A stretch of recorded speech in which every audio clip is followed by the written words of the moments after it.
easy go.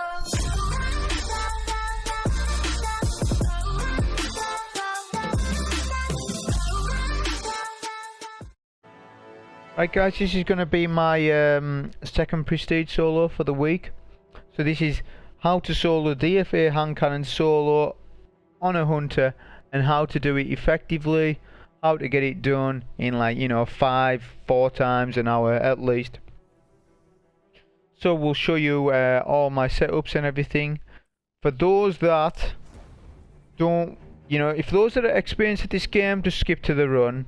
For those that are new to it and new to solo and nightfalls, then you should watch this. So, of course, we're going to use arcstrider. For our grenade choice, we're going to use arc bolt grenade. Flux and skip are not good grenades for PvE. Arc bolt grenade is fantastic for clearing out adds that are bunched up.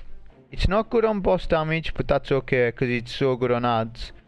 Plus, we're not using arcstrider for its grenade really. Of course, we're going to use marksman's dodge. Gambler's dodge is never really useful on the arcstrider for PvE. It's always useful to have a power weapon reloaded, you know, after you've done something or whatever it may be. Very useful. I chose Way of the Wind bottom tree. So I'll go through quickly why. So this one here first, combat meditation. So while you're critically wounded, your melee and your grenades recharge drastically quicker. How often are you wounded in solo play? How often you go in the red? It's a lot of times. I know myself. So you're going to get a lot more utility out of this perk. It's just a great solo perk. In a fire team, you're not going to notice it as much because you have fire team members backing you up all the time. But when you're solo player, that's not the case. So this is really good. Focus breathing. So while you're sprinting, your dodge ability recharges really quick and your sprint speed is increased. If you stack that with a lightweight weapon like Mananin, you're going to notice you're running quite a bit faster than usual. Plus, it's nice to have my automatic dodge ability, weapons reload, you know, every so often. This perk's really interesting. So when you melee an ad, a major or a boss, they will then be blinded, just like they'd be smoked off a Night Stalker. It's the same type of effect. Now, you know, say it's your safety net. The arcstrider doesn't have many safety you know, features, not like the Night Stalker. So, you know, if you're out of all ammo, you've got no heavy weapon ammo, mage is chasing you, you can melee him and then get away safely. Or to take out a major easy, just melee him, take him out with your power weapon and move on. It's just fantastic. You'll also see me use this on the boss and you'll see what it does to the boss, which it does have some effect on him. Of course, you've got this one here. I don't know whether that's, I don't know how much more you are tanky with this. No, it should tell you, is it 20% more, is it 30% more? To be honest, you're already tanky enough. You've got all, if you've got all your masterwork armor, you're getting a buff. You know, you're getting more resilience and you're already tanky in your super anyway. So yeah, we're going to pair it of course with raiden flux. I think everybody knows what that does by now. Best arcstrider exotic. As for weapons, it's going to be Devils, Mananin, and Arc one, and a Arc Icolos shotgun. Of course, with the Icolos shotgun, it has a buff built within it. That's what makes it fantastic. Don't hear to the people who are saying about Basilisk being this fantastic shotgun. Basilisk is just the same as any other fast rate of fire shotgun. This is just a fast fire rate of shotgun. The difference with it is it has really high stats, its reload is fantastic, and it has an inbuilt buff. We all know that the game can cap out after so long with multipliers and stuff.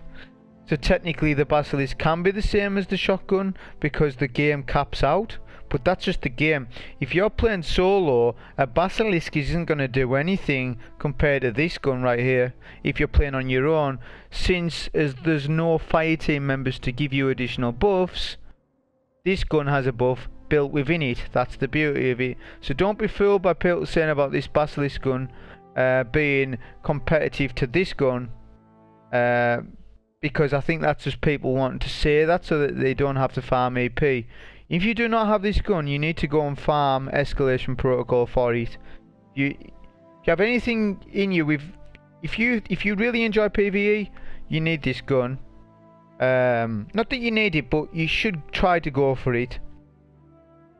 If you don't have it, there's alternative options. So you could use Paradox, or you could use Legend of Acreus. Legend of Acreus would work really well, seeing as though it works differently to these shotguns. And you can one-phase the boss with a Titan, with Acreus. On the Hunter, probably not, but you can still put in a lot of damage with it. So they're alternative weapons. Obviously you could run rockets as well. You could just run an arc curtain call. So the Nightfall card's going to be Arc Singe, Heavyweight, Momentum. Just real simple on the modifiers. We're not going for score runs. We're going to just farm for the D.F.A. And speaking of the gun, I'll just show you what it has, because there might be people out there that don't. If you do, like I say, you don't need to watch this part. So it has opening shots for PvP, really good PvP perk. It has Rampage. Also, it's a really good, it's the best perk for PvE actually. It's got that going for it. Accurized rounds and drop mag, and these are just barrel options to change your stats. The problem that I have with this gun is its magazine. I don't like it.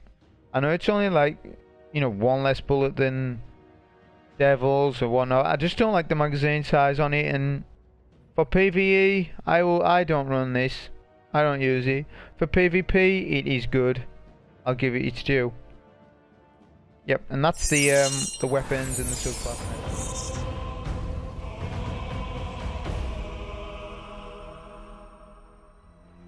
My hidden operatives tell me the Cabal have caused some kind of anomaly inside. Yeah, so as I was saying, the Hunter Arcstrider is probably the easiest subclass across all of them. Just because of how user friendly the super is, and what you can do with it. So with this intro, we end up getting turrets. Sometimes you'll find that you won't get turrets. If you don't get turrets, then great.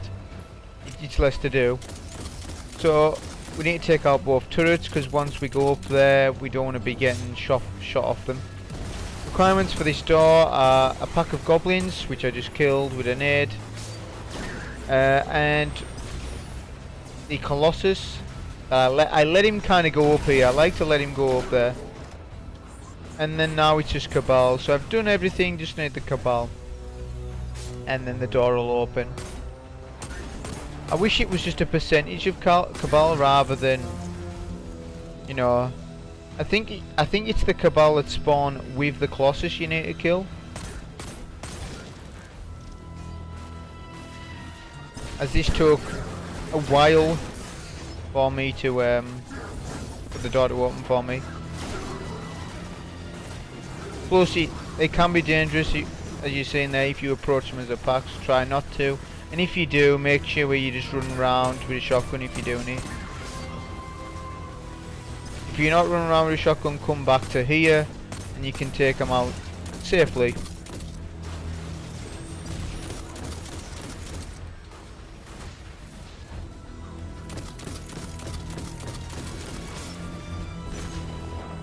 Like I said, sometimes it takes longer.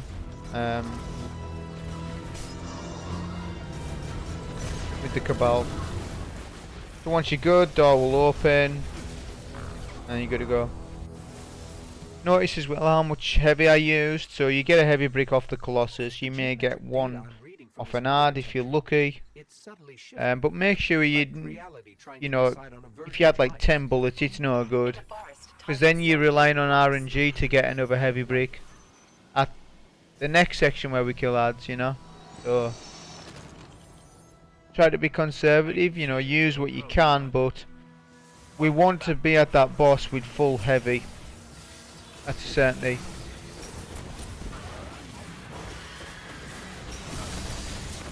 So as you can see with the forest, momentum just makes you pretty much unkillable, to a point of course.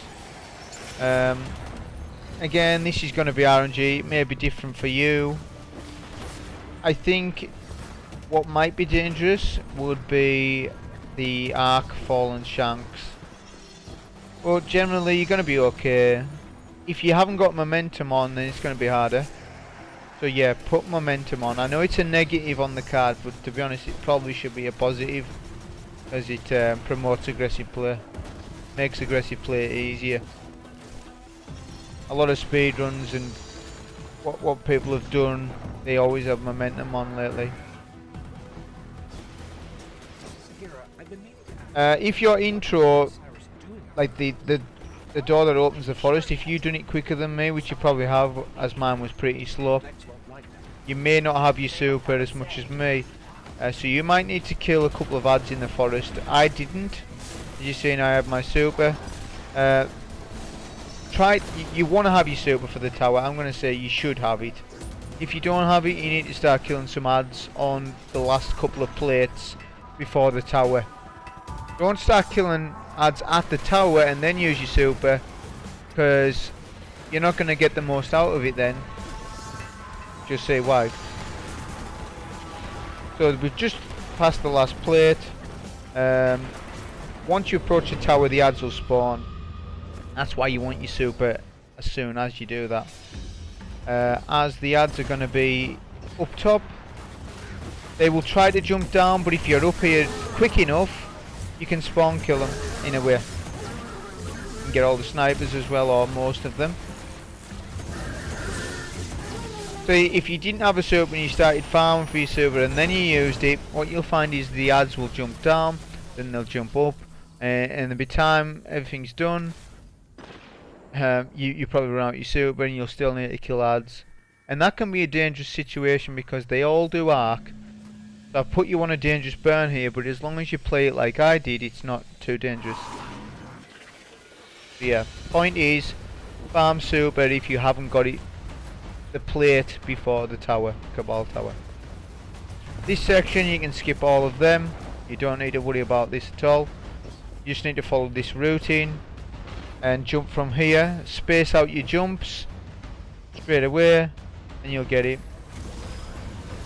You can then spawn your sparrow up. I like to jump off here. This is a safety thing of mine. Take out those two snipers there just in case they snipe as you're trying to sparrow across. You can by all means risk it and try and go through, and sometimes you'll get through, sometimes you won't. Since you're on a farm, I'd rather, you know, make it reliable, but still try and go fast.